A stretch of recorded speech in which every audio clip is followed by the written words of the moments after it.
Ah ben voilà, bonjour chers internautes. Aujourd'hui il fait beau temps, c'est un très bon jour. Je suis très content d'être en face de vous en ce jour, de vous parler de ce tuto. Bonjour chers internautes, bonjour à tous les Ivoiriens. Salut à vous, tous les connectés de la page Céleste Bas Cerveau Logiciel Database.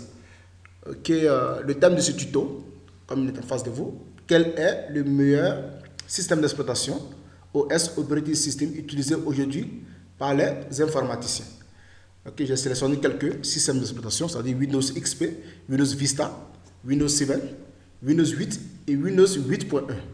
Nous allons débattre là-dessus et voir quel est le meilleur operating system, ok, le meilleur système d'exploitation entre Windows 7 et Windows 8. Très rapidement, on commence. Le premier élément sur lequel nous allons débattre, ok, c'est le choix de l'ordinateur. Ok, le choix de l'ordinateur, c'est-à-dire si vous avez un ordinateur, ok, avec une mémoire RAM de moins de 1 Go, donc il est préférable d'installer Windows XP. Ok, pour Windows 7, ok, vous avez besoin de la caractéristique suivante, c'est-à-dire avoir un ordinateur avec un plus GHz, c'est-à-dire 1 GHz et plus processeur, et plus au minimum 1 Go de RAM. Vous avez 2 Go, il n'y a pas de problème, ça va marcher. 4 Go et tout ça. Et après pour Windows 8, vous devez avoir un processeur avec PAE NXSSE2, au moins 2 gigabits de RAM. Ça, ce sont des PAE NXSSE2, ce sont des caractéristiques qui sont associées à Windows 8. Aussi pour Windows 8.1, ok, vous devez avoir un processeur avec PAE NX, ok, SSE2.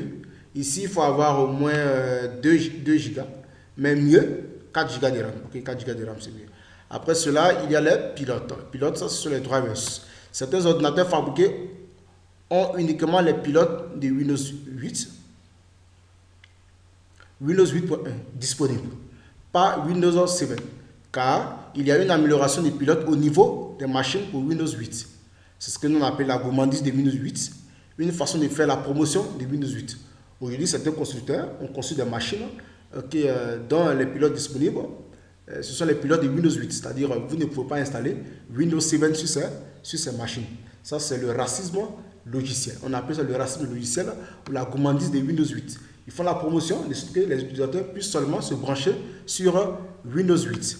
Après cela, nous avons la rapidité, c'est-à-dire le speed. Le temps de boot de Windows 7, c'est-à-dire pour le démarrage sur CD, c'est 48 secondes. Le temps de boot pour Windows 8, c'est 10 secondes. Windows 7 n'a pas de touchscreen, ça fait que lorsqu'on travaille au fur et à mesure les pages qu'on ouvre, okay, les pages qu'on ouvre peuvent affecter la RAM et créer le ralentissement de l'ordinateur. Pourtant, avec Windows 8, okay, puisque Windows 8 a un touchscreen, c'est-à-dire un design tactile, en menant les pages ouvertes à se fermer d'elles-mêmes, maintenant ainsi la vitesse de transmission de l'ordinateur. Windows 7 n'a pas d'espace de stockage. Par contre, Windows 8 a un espace de stockage au niveau des fichiers historiques. Donc, en conclusion, on peut dire que Windows 8 est plus rapide que Windows 7. Ok, 4, on vient sur Windows XP mode, modalité XP. Ok, Windows XP supporte les vieilles applications logicielles de Windows. Windows 7 supporte les vieilles applications logicielles de Windows XP, qu'on a d'ailleurs en téléchargement gratuit. Par contre, Windows 8 et Windows 8.1 ne supportent pas les vieilles applications logicielles de Windows XP, carrément. Aussi, Windows 7 marche sur les Pentium 4. Windows 8 marche sur 30% des Pentium 4 et Windows 8.1 ne marche carrément pas sur les Pentium 4. Foutaise. 5. Machine virtuelle, c'est-à-dire virtual machine. Windows 7 n'a pas de Hyper-V, c'est-à-dire l'Hyper-V c'est une machine virtuelle. Okay. Et Windows 8 a un Hyper-V, c'est-à-dire la machine virtuelle associée à Windows 8 et Windows 8.1. Et aussi les VMBus, c'est-à-dire les bus de virtual machine, et de la création aussi de la création rapide de virtual machine. Okay. C'est vrai que Windows 7 n'a pas de Hyper-V, mais par contre, Windows 7 a la capacité d'exécuter les vieilles machines virtuelles de Windows. Au moins, il ne se laisse pas faire, Windows 7. Après, on passe au partage de fichiers. C'est ici que Windows 7 a fermé la bouche de Windows 8. C'est-à-dire file sharing, ça c'est en anglais, file sharing. Option de partage de fichiers. Okay, option de partage de fichiers Windows 7 disponible. pas d'option de partage de fichiers Windows 8 et Windows 7.